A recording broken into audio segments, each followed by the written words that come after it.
जब सरकार का भी कोई फेल्योर है ही नहीं, गवर्नमेंट का कोई फेल्योर है ही नहीं किसी भी एंगल से, तो फिर विकल्प ढूंढेंगे क्यों हम?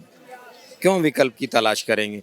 जो मोदी गवर्नमेंट है आत्मनिर्भर मतलब खुद आत्मनिर्भर बनो, ना कि आप बैठे बैठे खाओ। देखिए, मेरा मानना ये है कि action speaks louder than words.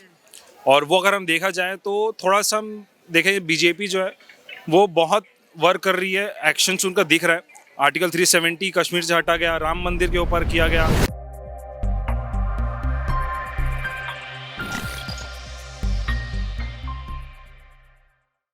क्या कहेंगे कामकाज को लेकर बात करें, 8-9 साल की बात करें? बढ़िया चल रहा है सर। बढ़िया। कैसे बढ़िया, थोड़ा सा बताएंगे जरा। कमी तो कुछ नहीं दिख रही सर। कहते हैं कि महंगाई बेरोजगारी ज्यादा बढ़ गई है आने से, आपको लगता है? देखिए सर, अगर 50% भी लाता है तो बंदा पास हो जाता है, या तो 80-20 है। देखिए 10-20% तो ऊपर नीचे होता है, लेकिन अगर 10-20% की कमी रह गई और 80% हम अचीव कर रहे हैं, इट मीन्स ये बड़ा अचीवमेंट है हमारा। अब कोई 10-20% देख रहा है, कोई 80% देख रहा है, मैं 80% देखने वालों में से हूँ। 80%। हाँ हाँ। लेकिन सवाल यही उठता है कि कुछ लोग कहते हैं कि विकल्प नहीं है, इसलिए मजबूरी है कि चलो भाजपा को ही दे देते हैं। आपके क्या विचार हैं? विकल्प नहीं है या फिर देश हित में मोदी जी को ही लाना चाहते सर, अगर सरकार का फेल्योर होगा तो विकल्प तो जनता अपने आप खड़ा करेगी। फिर जनता जनार्दन है सर। जब सरकार का भी कोई फेल्योर है ही नहीं, गवर्नमेंट का कोई फेल्योर है ही नहीं किसी भी एंगल से, तो फिर विकल्प ढूंढेंगे क्यों हम?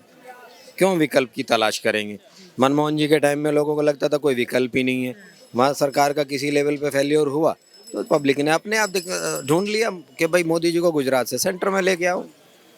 तो विकल्प क्यों नहीं है? ये तो 150 करोड़ का देश है सर, इसमें बहुत सारे चेहरे ऐसे हैं। मेरा नाम उदित प्रताप सिंह है। कहाँ से आप? दिल्ली से? नहीं नहीं, मैं मध्य प्रदेश ग्वालियर से हूँ। मध्य प्रदेश ग्वालियर से हैं आप।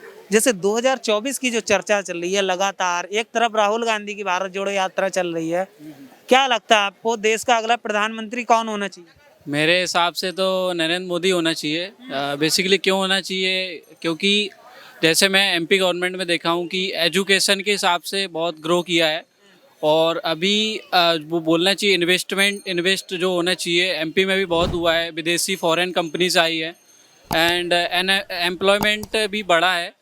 तो मेरे हिसाब से जो मुझे लगता है, आई फील कि जो बीजेपी गवर्नमेंट है वो बेसिकली बहुत अच्छा काम कर रही है। जैसे जो महिलाएं हैं उनके लिए भी महिला सशक्तिकरण और महिला उज्ज्वला योजना जो निकाली गई है और जो मतलब ग्रामीण क्षेत्र से लेके रूरल बैकग्राउंड से लेके अर्बन तक, मतलब उन्होंने फैसिलिटी बहुत अच्छी प्रदान की है। तो मुझे ऐसे बात करते हैं, जैसे काम के ऊपर लाना चाहते हैं, वोट देना चाहते हैं, या फिर विकल्प नहीं है मजबूरी है चलो भैया मोदी जी को ही दे देते हैं? नहीं नहीं, ऐसी ऐसी कोई बात नहीं है, विकल्प नहीं है। विकल्प बहुत सारे हैं, लेकिन वोट उसी को देना चाहिए जो काम सही कर रहा है बेसिकली।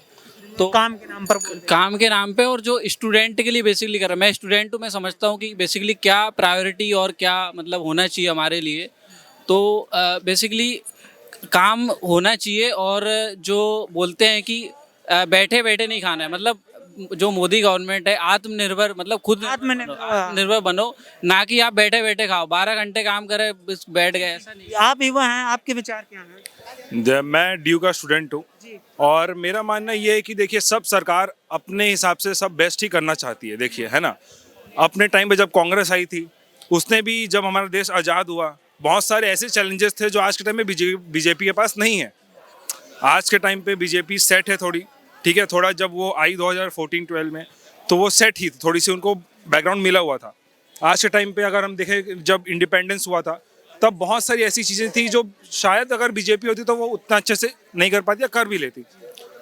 तो मेरा ये है कि कांग्रेस भी अपनी जगह सही है, बीजेपी भी अपनी जगह सही है। कांग्रेस ने अपने टाइम पे अपने तरीके से चीज़ों को ऊपर लेके आया, 5 ईयर प्लान्स लेके आए, नीति आयोग अभी 2015 में आया, प्लानिंग कमीशन आया, बहुत सारी चीज़ें आई। 1991 में लिबरलाइजेशन पॉलिसी आई, न्यू इकोनॉमिक पॉलिसीज़ आई। तो ऐसी चीज़ें जो बीजेपी नहीं थी तब आई, जो कि हमारे इंडिया को बहुत सारे ग्लोबलाइजेशन में हेल्प किया आगे बढ़ने के लिए, ठीक है। वही अच्छा, अब क्या चाहते हैं आप? 2024 की बात करें तो क्या मन है, बदलाव चाहते हैं या फिर मौका देना चाहते हैं मोदी जी? देखिए, मेरा मानना ये है कि action speaks louder than words. और वो अगर हम देखा जाए तो थोड़ा सा हम देखें, बीजेपी जो है वो बहुत वर्क कर रही है, एक्शन उनका दिख रहा है। आर्टिकल 370 कश्मीर से हटा गया, राम मंदिर के ऊपर किया गया, ऐसे बहुत सारी चीज़ें हैं, ठीक है। तो देखिए जो भी होगी अच्छा ही होगा, दोनों तरफ मेरा न्यूट्रल समर्थन रहेगा इस चीज़ पर।